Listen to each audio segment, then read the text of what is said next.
Hi, I'm Carl Polachuk. I'm a managed service provider. I've been in the IT business since 1993, and I've owned my own company since 1995. I'm the author of 9 books, including Managed Services in a Month, and it's been for the last 2 years the #1 selling book on Amazon for managed services. So I would like to talk to you today about Managed Services in a Month, what's in the book, and why it would be useful to you.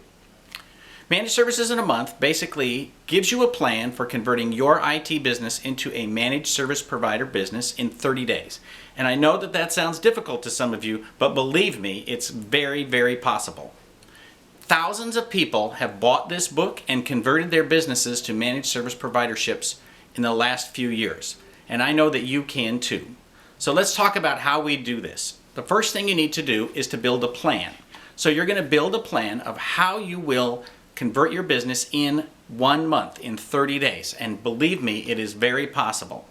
So first, you're going to build a plan based on the overview that I give you in the book, and we're going to talk about all of the various things that you need to do. It's a small book, so it's not like this is a 700-page read. It's a quick read, and it's just to the point, exactly what you need to know. No BS, no fluff.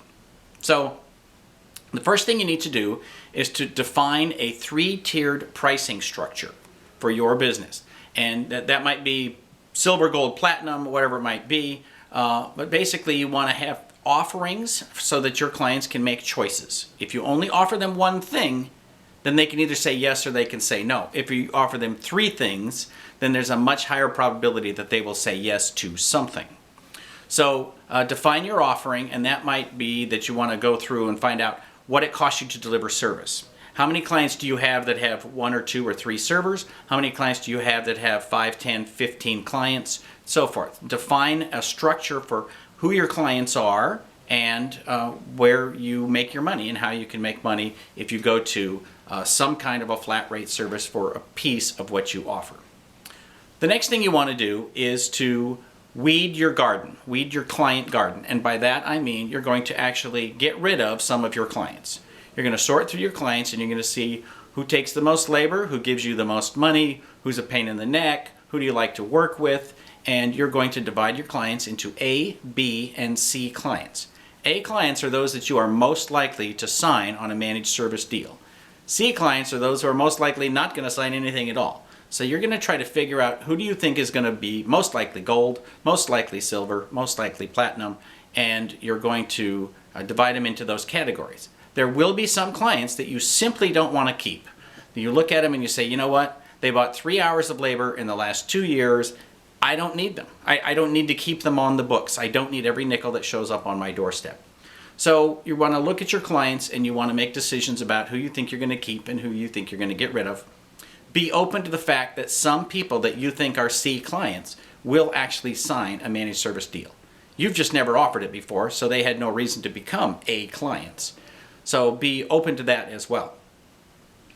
Next, you want to create your service agreements. And there are service agreement books. I've got one. Eric Simpson's got one. There are service agreements available in templates from managed service provider companies, and they're available. There's no shortage of templates that you can start with. But you need to customize your managed service for your business. You need a pricing structure that you can make money on. For example, we require that our clients stay with us for 4 months because that's our break-even point for the worst case scenario of a machine that we put on managed services. So we make sure that they can't leave in an unprofitable state. You also got to figure out how much you're going to charge. Is it going to be by device? Is it going to be per server, per workstation? Is it going to be per user? Since there are many devices that are not workstations, for example, phones and other devices. So how will you price your system? And if you think about it, you've got the clients on one hand, and you've got and you know who you want to do business with, and then you've got the services that you offer on the other hand, and between the two of them, the service agreement defines your business. It takes the clients and it connects them to the services, and it formalizes that process. Next, you're going to have a client sit down. So with every single client that you've got, you're going to make an appointment, you're going to explain the new process to them, and you're going to tell them they need to sign one of these agreements. Platinum, gold, silver, however you've divided it. They need to choose one of those and decide how they want to move forward with you. If they don't sign something, you need to be willing to drop them as a client. You really honestly do. And I know that's very hard for some people, but it's the case that you simply do need to do that. Another thing about service agreements is that you want to make sure that you get paid in advance for everything you do. All of our clients on managed services pay us with a credit card on the first day of the month. The money settles into your bank account by about the third business day of the month, which means on the third business day of the month, you've got all the money you need for rent and labor and everything it takes to provide that managed service to those clients. And everything else you do the rest of the month is just gravy. So it's a beautiful business model. It has helped many companies make it through the recession of the last several years because it's a model that just plain works.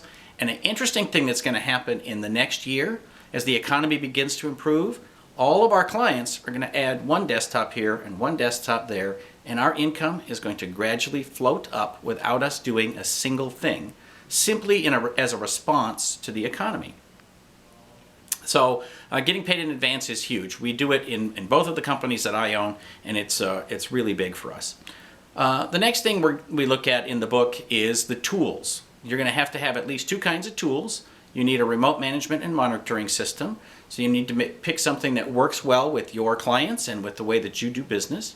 And you need a PSA tool, a professional services administration tool, for running your business, keeping track of how much labor you spent on a client, keeping track of what your employees are doing. And that way you can generate reports to your clients of all of the things that you did for them. So those tools are very critical to your business. They're not really that expensive in the long run, and they help you provide the services in a way that you could not if you didn't have those tools. So they're absolutely critical to your success. Next, we talk about who your partners are. How do you pick the people that you want to do business with? And this includes, I always say I only do business with people I like. So it includes employees, it includes clients, it includes vendors. I like to do business with people who are good people that I know that I'm going to enjoy and that I really enjoy doing business with. So we talk about how you pick your partners. So the book is chock full of information. It has been used by thousands of MSPs to become managed service providers in the last few years, and I know that it will work for you too. I'd like you to take a look at it at smbooks.com, and of course I want you to buy one of every book I've got for sale there. That would be very helpful for me. And then also, if you're interested, I'd like you to check out Small Biz Thoughts. That's where I have my blog, and it's a very popular blog, and we've had about a 580% increase in readership in the last 12 months. So it's becoming more popular all the time. That's smallbizthoughts.com. Please check that out. Check out SMB Books. Please buy a copy of Managed Services in a Month. And as long as you're there, if you will sign up for my weekly newsletter, I'd appreciate that. I have a weekly newsletter called Carl's SMB Email, and there we list all of the fun and exciting things that are going on in the SMB community. Thank you for your time today. Please consider this book, and if nothing else, please figure out how you can become a managed service provider. It may be the critical thing that keeps you in business in the next few years.